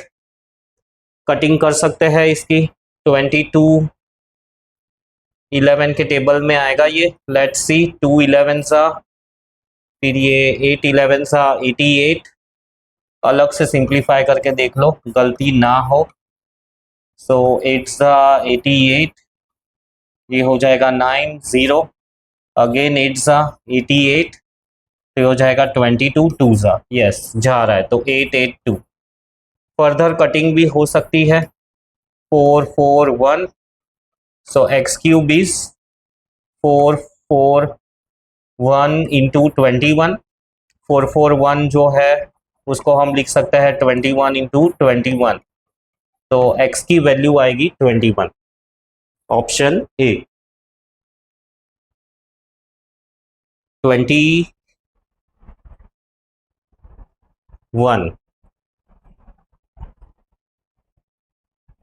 Radius दिया हुआ है, तो ये x जो मिला है हमको, x जो मिला है वो 21 है, तो x एक्चुअली में रेडियस है। मैं क्वेश्चन को इंटरप्रेट करने में गलती नहीं होनी चाहिए, नहीं तो ऑलमोस्ट सब आंसर्स क्लोज दिए हुए हैं। सो रेडियस 21 है, तो उसका डायामीटर पूछा हुआ है। हम जल्दी जल्दी में, हमको ऐसा लगता है कि बहुत अच्छे से सुलझा लिया, क्विकली ऑप्शन टिक कर दे, लेकिन बहुत ध्यान से। एक तो प्लॉटिंग में भी मैंने गलती की थी, तुमसे नहीं होनी चाहिए, बोर्ड तुमको देना है, मुझे नहीं, राइट। तो x मिला हमें, डायामीटर उसका डबल होगा 42 सेंटीमीटर। फिर से मेंसुरेशन का क्वेश्चन है, solid sphere with the radius 4 centimetre, it's cut into 4 identical pieces by 2 mutually perpendicular plane passing through its center. Find the total surface area of one quadrant piece. One quadrant piece का area ढूंढना है। तो one quadrant piece के अंदर एक तो ये curved आएगा, तो स्फीयर का एरिया ढूंढ के उसका 1/4 पार्ट लेंगे तो ये आ जाएगा हमारे पास में, और फिर जो दूसरे 2 पार्ट्स होंगे वो इस शेप में आएंगे, राइट। टोटल ऐसे 4 क्वाड्रेंट बनेंगे। तो ऐसे 4 क्वाड्रेंट का एरिया और ये जो स्फीयर का है उसका 1/4 निकालना है, और रेडियस दिया हुआ है 4 सेंटीमीटर। तो यहां पर भी फॉर्मूला पता होना चाहिए, और सिंपल है। ये वाला तो पता चल गया कि ये जो वाला पार्ट होगा ना, टोटल स्फीयर का जो सरफेस एरिया होगा उसका 1/4 होगा, और बाकी के ये दोनों हिस्से मिला के एक पूरा सर्कल बना देंगे, क्योंकि 4 हिस्से बन रहे हैं, राइट। एक हिस्सा होगा, ये ऐसे थोड़ा रीड्रॉ कर ले, तो ये वाला हिस्सा जाएगा यहाँ पे और ये वाला हिस्सा जाएगा, तो ये दोनों मिलके भी एक पूरा का पूरा सेमी सर्कल बनाएंगे। तो इसका सरफेस एरिया कितना मिलेगा? Total surface area will be equal to, जो स्फीयर का सरफेस एरिया होता है 4πr² प्लस मैंने कहा कि ये दोनों मिलके भी एक सेमी सर्कल बनाएंगे, तो πr²। 4 कैंसिल हो जाएगा, πr² यानी 2πr²। तो 2 एज इट इज है, उसको सिंप्लीफाई नहीं करना है, और r का स्क्वायर हो जाएगा, और रेडियस 4 सेंटीमीटर दिया हुआ है, 4 का स्क्वायर हो जाएगा 16, राइट। 16 2 सा 32 पाई, तो 32 पाई आंसर आएगा। समझ में आ गया होना चाहिए कि ये पार्ट निकालेंगे हम, तो ये क्वाड्रेंट का तो टोटल सरफेस एरिया बाय 4, और ये दोनों जो हिस्से मिलेंगे ये कितना मिलेगा और ये कितना मिलेगा, ये दोनों मिलके भी एक सेमी सर्कल बनाने वाले हैं। थोड़ा विजुअलाइजेशन पे जाता है कि तुम कितना अच्छे से विजुअलाइज करते हो। 32 पाई है उसका सही जवाब। फिर दिया हुआ है मेंसुरेशन का ही क्वेश्चन है, 2 identical solid hemispheres are kept in contact to form a sphere. 2 identical solid hemisphere है, are kept in contact to form a sphere. The ratio of the total surface areas of 2 hemisphere to the surface area of the sphere formed is, मतलब इन दोनों का surface area let's say 1 और इसका surface area TSA2, इन दोनों का ratio क्या होगा। तो अब ये दोनों को ज्वाइंट करके रखा हुआ है, तो इसका लेट्स से रेडियस r है, दोनों को ज्वाइंट करके ये बन रहा है, तो इसका रेडियस हो जाएगा 2r। अब हम सरफेस एरिया ढूंढ सकते हैं। पहला वाला सरफेस एरिया ढूंढते हैं, और ये हेमिस्फीयर है, पूरा का पूरा स्फीयर नहीं है, और ये पूरा का पूरा स्फीयर है। तो हेमिस्फीयर का सरफेस एरिया हो जाएगा 2πr² प्लस जो सर्कल होगा वो πr², राइट। और दोनों आइडेंटिकल है, तो ये पूरा का पूरा कितना हो जाएगा, इसका 2πr², टोटल 4πr² होता है, तो हेमिस्फीयर है तो 2πr² और πr² ऐसे 2 है, तो ये मल्टीप्लाई बाय हो जाएगा 2, तो ये मिलेगा हमको 3πr² और 6πr²। अब ये TSA1 ढूंढा, TSA2 कितना होगा 4πr², क्योंकि ये पूरा का पूरा स्फीयर ही है, तो 4π r की जगह पे डालेंगे हम 2r, तो 4r², यानी हो जाएगा 16πr²। TSA1 बाय TSA2, तो 6πr² divided by 16πr², cancel, 3 2 सा 6, 8 2 सा 16। फिर और कुछ कटिंग हो सकता है इसमें, ठीक है। इसमें ऐसा इंटरप्रेट करें तो आंसर 3:8 आ रहा है, बट 3:8 तो यहाँ पर कहीं नहीं दिख रहा है, तो शायद हमने क्वेश्चन ही रॉन्ग इंटरप्रेट किया है। 2 identical solid spheres are kept in contact, अब मैंने ऐसा सोचा कि ये दोनों स्फीयर्स ऐसे और ऐसे रखे हुए, अब लेट्स से इसका अदर वर्जन हम ढूंढे तो ऐसा होगा कि ये इसके ऊपर ऐसे रखा हुआ है, तो इसका भी रेडियस 2 हो जाएगा, इसका रेडियस 2 हो जाएगा, तो TSA2 आएगा 4πr²। और इस हिसाब से लेंगे रेशियो तो आएगा 6 पाई आर स्क्वायर और 4 पाई आर स्क्वायर। तो 3 2 सा 6, 2 2 सा 4, तो 3:2 करेक्ट आंसर बन रहा है। तो क्वेश्चन इंटरप्रेट करना भी यहाँ पे इंपॉर्टेंट है। Right, two identical solid hemispheres are kept in contact to form the sphere. तो मैंने कॉन्टेक्ट ऐसा लेके किया तो आंसर नहीं आ रहा है, फिर बाद में मैंने एक के ऊपर एक रख के ये एक हेमिस्फीयर और एक हेमिस्फीयर, तो तब जाके आंसर आ रहा है 3:2। नेक्स्ट क्वेश्चन में है ट्रिग्नोमेट्री, मेरा favourite cosec square theta plus sec square theta is equal to, इसको इंटरप्रेट करना है। राइट, सो cosec स्क्वायर को हम लिख सकते हैं 1 minus cot square,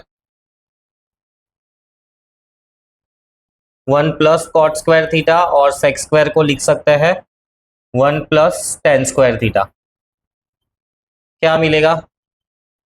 tan square theta plus cot square theta plus 2 बन रहा है कुछ, हाँ, cot plus tan theta whole square का फॉर्मूला बन रहा है। Right, A square plus B square plus 2ab, cot और tan कैंसिल हो जाएंगे तो 2 ही बचेगा। तो इसका आंसर है cot theta plus tan theta का होल स्क्वायर। फिर ए की वैल्यू गिवन है, बी की वैल्यू गिवन है, the value of A minus B, तो सॉल्व करते हैं A minus B, 3 sec square theta minus 3 tan square theta plus 2। So sec square को tan स्क्वायर में कन्वर्ट कर दो, सो वो हो जाएगा 1 plus tan square, 1 plus tan square हो जाएगा तो 3 plus 3 tan square theta minus 3 tan square theta plus 2, 3 2 5, ये दोनों कैंसिल हो जाएंगे तो 5 इज द करेक्ट ऑप्शन। फिर वंस अगेन ट्रिग्नोमेट्री का क्वेश्चन है कि at a certain time of day the ratio of the height of the pole to the length of its shadow. तो लेट्स से ये पोल है और ये उसका शेडो है, पोल की हाइट ले लेते हैं x और शेडो ले लेते हैं y at a certain time of the day. तो लेट्स से सन यहाँ पे कहीं पे, क्योंकि क्वेश्चन में सन भी दिया हुआ है और ऐसा शेडो वाला क्वेश्चन होगा तो सन होगा ही होगा। तो x इज टू y दिया हुआ है 1 is to √3, then the angle of elevation of the sun. ठीक है, तो tan थीटा हमको दिया हुआ है 1/√3। 1/√3 की वैल्यू कब होती है ये तो तुमको पता ही होगा, सिंपल आंसर, राइट, 30 डिग्री। So height of the pole to its shadow tan theta perpendicular upon base 1/√3, theta हो गया 30 डिग्री। फिर a man standing on a ship approaching the port towards the lighthouse is observing the top of the lighthouse. So once again यहाँ पे suppose ship है और ये है लाइट हाउस, तो top of the lighthouse को observe कर रहा है, ये है शिप और ये है top of the light house, and it is approaching towards the port, मतलब ये शिप ऐसे आ रही है। So in 10 minutes the angle of elevation of the top of the lighthouse changes from alpha to beta। तो यहाँ पर पहले alpha था, अब शिप लेट से यहाँ पर आ गई तो अब एलिवेशन हो गया बीटा। सिंपल, दोनों का कंपैरिजन पूछा है, ये भी बहुत सिंपल आंसर है, beta will be greater than alpha. तो simple, option number B is the correct answer, right. Alpha is smaller than beta बोलो या beta is greater than alpha, वैसे तो इसको यही रीड करेंगे, alpha is smaller than beta. Assertion reason statistics का, the difference in the class mark of the model class and the median class of the following frequency distribution is 0। Model class and median class are always the same for the given frequency distribution। और फिर assertion reason के options दिए हुए हैं, कौन सा सही होगा। सो यहाँ पर कैलकुलेशन करना पड़ेगा, राइट, assertion को चेक करना पड़ेगा, ये रीजन तो सही नहीं लग रहा है क्योंकि ऐसा ज़रूरी नहीं है कि मॉडल क्लास और मीडियन क्लास हमेशा सेम ही हो। तो इसके लिए हमको CF बनाना पड़ेगा, CF आएगा 1 4 4 + 2 6 + 6 12 12 + 4 16। सो 16 के हिसाब से हम मीडियन ढूंढे, राइट। तो 16 इवन नंबर है, मीडियन का फॉर्मूला आएगा, इवन है तो n/2 प्लस n/2 प्लस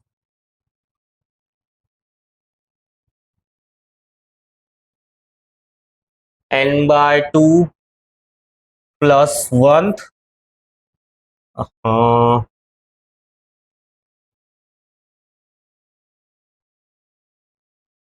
तो काफी ऊपर चला गया।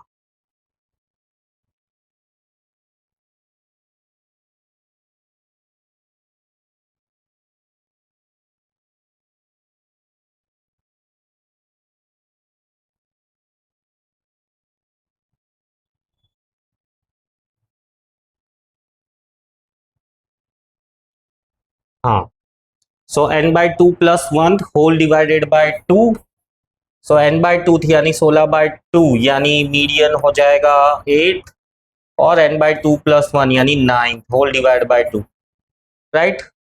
तो 8 यानी यहाँ पे फॉल करेगा, तो इसका मीडियन क्लास आएगा 55, 55 और 9th भी यहीं पे ही फॉल करेगा, तो इसका भी 55 आएगा।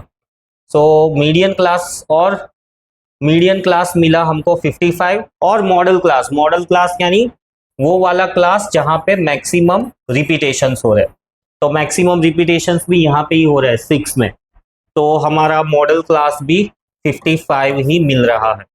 तो मॉडल क्लास और मीडियन क्लास ये दोनों तो सेम टू सेम ही है, डिफरेंस बोला है तो 55 माइनस 55 तो 0 ही मिल रहा है। तो एसर्शन सही है, बट रीजन सही होना जरूरी नहीं है, क्योंकि अगर 6 इधर ले जाते, राइट, तो तुम्हारा मॉडल क्लास चेंज हो जाता। So assertion is correct but reason is false. C वाला ऑप्शन सही जवाब है कि assertion is correct but reason is false. फिर 41 में, for a collection of 11 arrayed data the median is the middle number. हाँ, मीडियन होता है मिडल नंबर, ये तो सही बात है। रीजन फॉर द डेटा, तो एसर्शन एक हम लोगों को एसर्शन में हम लोगों को एक हिंट दिया हुआ है, वो हिंट हम रीजन को सॉल्व करने के लिए यूज कर सकते हैं कि ये इसमें 11 डेटा है, 1 2 3 4 5 6 7, 7 ही डेटा है।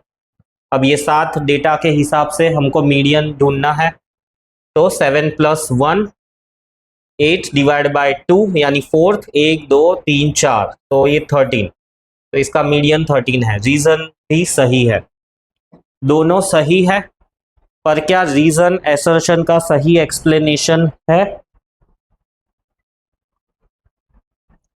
For the data reason 1 2 3 4 5 6 7, 7 + 1 8 odd है, राइट। ऑड है तो ऑड के लिए फॉर्मूला आएगा n+1/2th ऑब्जर्वेशन।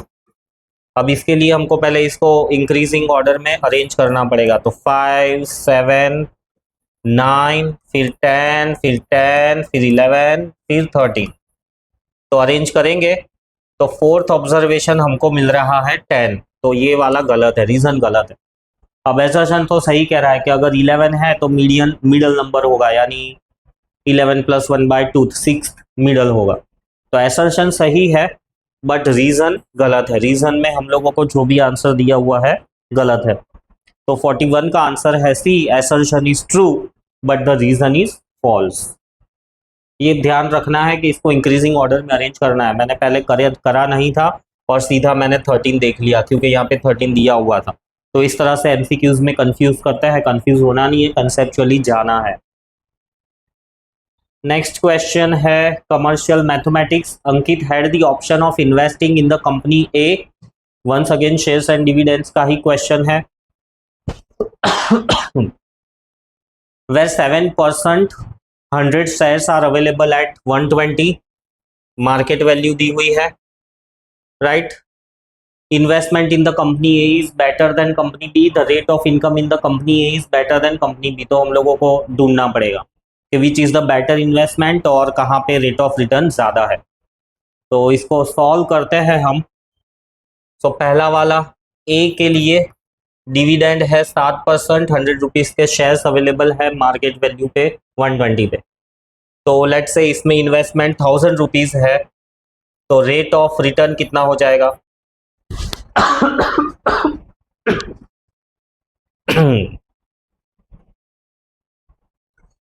पैसा तो उसके पास सेम ही अवेलेबल है, तो हम क्योंकि यहाँ पे 120 रुपया है मार्केट वैल्यू, यहाँ पे 1620 रुपीज है मार्केट वैल्यू, तो लेट्स से हम ऐसा ले लेते हैं कि इन्वेस्टमेंट उसके पास 10,000 रुपीज है। तो investment upon market value number of shares dividend on one share हो जाएगा 7%, 7/100, और 100 रुपीज के ही शेयर्स है तो डायरेक्ट 7 ही लिखेंगे, होल डिवाइडेड बाय 10,000 जो उसका इन्वेस्टमेंट है, और परसेंटेज में कन्वर्ट करना है तो 100। 10,000 10,000 कैंसिल हो जाएगा, ये हो जाएगा 700/120। ये रेट ऑफ रिटर्न आया ए का। फिर बी का रेट ऑफ रिटर्न अगर ढूंढते हैं तो इधर ढूंढ लेता हूं मैं बी का रेट ऑफ रिटर्न।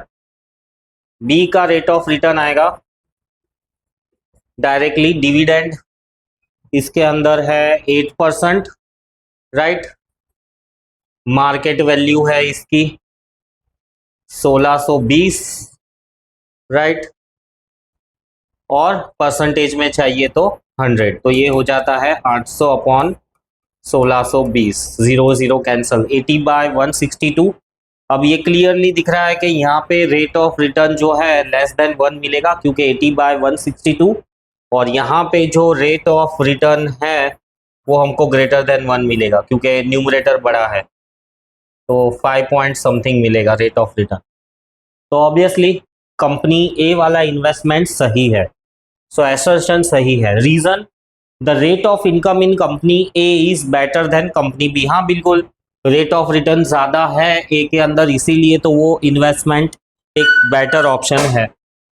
तो उस हिसाब से जाएंगे तो आंसर मिलेगा कि दोनों ही सही है और ये भी उसका करेक्ट एक्सप्लेनेशन है। तो both A and R are true and R is the correct explanation of the assertion. फिर algebra based x³ plus 2x square minus x minus 2 is a polynomial of the degree 3। हाँ सही बात है, degree 3 ही है इसकी। Reason x+2 is a factor of the polynomial. तो चलो x = -2 सब्सटीट्यूट करेंगे, x+2 = 0, तो x will be equal to -2, इसको सब्सटीट्यूट करेंगे तो -2 का क्यूब प्लस 2 इंटू -2 का स्क्वायर माइनस -2, ये हमको 0 मिलना चाहिए। तो देखते हैं 0 मिलता है कि नहीं मिलता है। -8, ये हो जाएगा +8, ये हो जाएगा +2 और -2। ऑब्वियसली 0 मिल ही रहा है, तो एसर्शन भी सही है और रीजन भी उसका सही एक्सप्लेनेशन है। सो 43 में आएगा, both of them are true. But reason इसके साथ में कहीं पे जुड़ नहीं रहा है, इसको एक्सप्लेन नहीं कर रहा है रीजन, तो both of them are true, explanation सही नहीं जा रहा है, ये x+2 इसको कुछ एक्सप्लेन कर नहीं रहा है। तो बोथ आर ट्रू, राइट। हम ऐसा नहीं लिखेंगे इसमें कि रीजन इसका करेक्ट एक्सप्लेनेशन, रीजन इसके साथ कहीं पे भी कनेक्ट नहीं हो रहा है। x+2 फैक्टर है, हाँ है, x+1 भी हो सकता है, x+3 भी हो सकता है, तो रीजन इसको सपोर्ट नहीं कर रहा है। हाँ इंडिविजुअली दोनों ट्रू है, तो by default both of them assertion and reason are true. फिर the point -2, is invariant under the reflection in the line x equal to -2.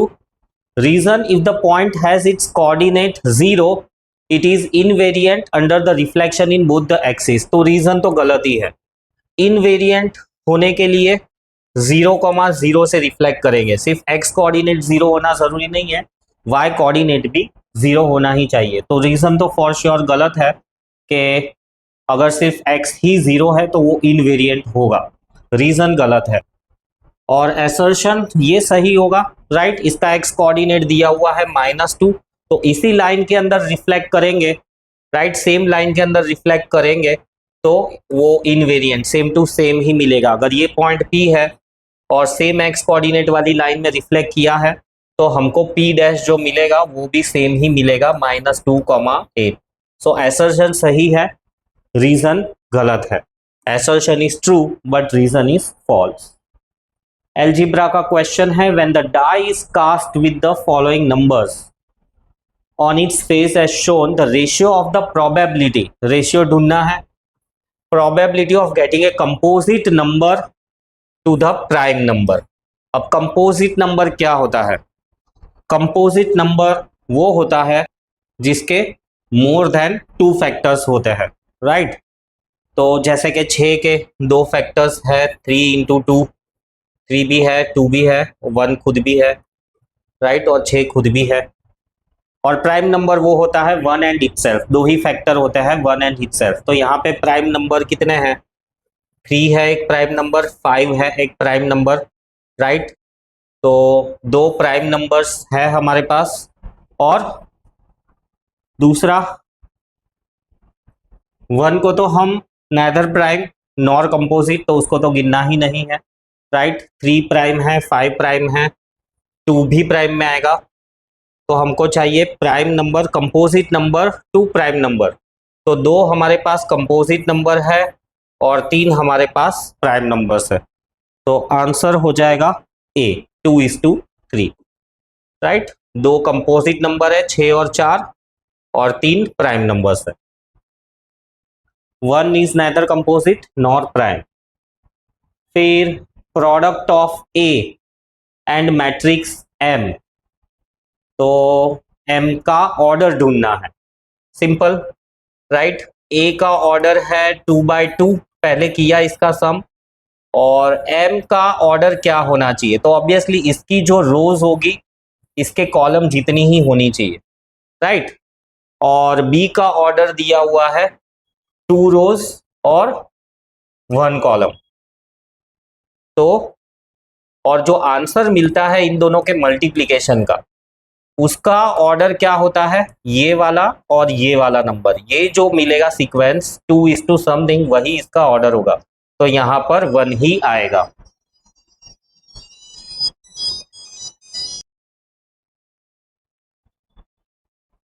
सो जो प्रोडक्ट का आंसर होगा, राइट, उस आंसर का जो ऑर्डर है ये एक्सट्रीम्स देंगे 2 × 1, और प्रोडक्ट के लिए ये कंपलसरी है कॉलम पहले वाले का और रो दूसरे वाले का सेम ही रहना चाहिए। तो m का ऑर्डर आएगा 2 × 1, 2/1। तो b एक सही जवाब है, 2:1।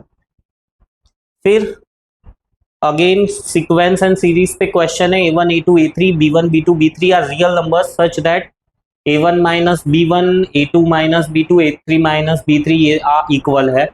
a1 - b1 a2 - b2 a3 - b3 forms a ap। अगर डिफरेंस सेम है तो वो अरिथमेटिक प्रोग्रेशन फॉर्म करेगा। सो 47 का आंसर है, दो अरिथमेटिक के ऑप्शन दिया हुआ है, d = 1 d = 0। तो इसमें से कौन सा होगा? ये सारे के सारे रियल नंबर्स है एंड ऑल आर इक्वल। तो अब ये डिफरेंस करने के लिए लेट से हम ऐसा ले ले कि ये है 1 2 3, राइट, और ये है 4 5 6। तो अब इन सब का डिफरेंस देखोगे तो 4 - 1 3 आ रहा है, 5 - 2 3 आ रहा है, 6 - 3 3 आ रहा है। तो कुछ भी नंबर आ सकता है, राइट? तो इसमें क्या आएगा, बी या डी? अरिथमेटिक प्रोग्रेशन जिसमें डिफरेंस 1 है, अरिथमेटिक प्रोग्रेशन जिसमें डिफरेंस 0 है। अगर मैं d = 1 ले लेता हूं तो ये तो गलत ही है कि भाई डिफरेंस तो कुछ भी आ सकता है, राइट? सो बेटर है 1 की जगह पे अगर मैं 0 ले लूं तो 0 परफेक्टली सूट होगा यहाँ पे। अरिथमेटिक प्रोग्रेशन है ये विथ डिफरेंस 0।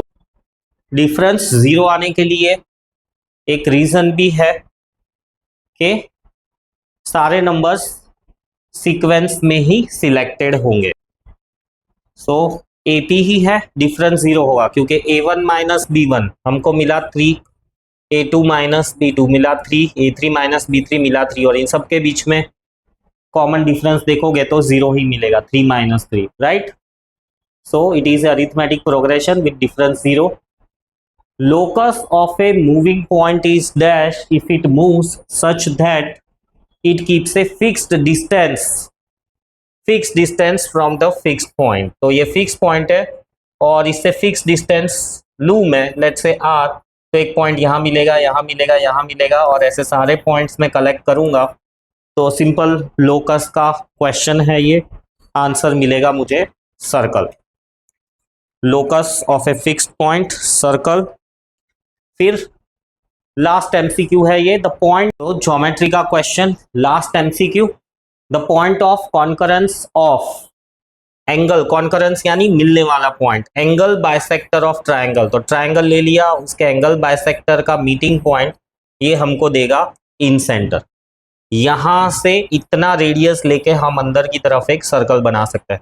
और अगर हम साइड्स बाइसेक्टर ले ले, साइड्स का बाइसेक्टर, राइट, साइड्स का बाइसेक्टर ले लेंगे तो यहां से लेके ये रेडियस लेके हम बाहर की तरफ सर्कल बना सकते हैं, तो वो होगा सर्कम सेंटर। तो साइड्स को बाइसेक्ट करने से सर्कम सेंटर मिलेगा और एंगल्स को बाइसेक्ट करने से हमको मिलेगा इन सेंटर।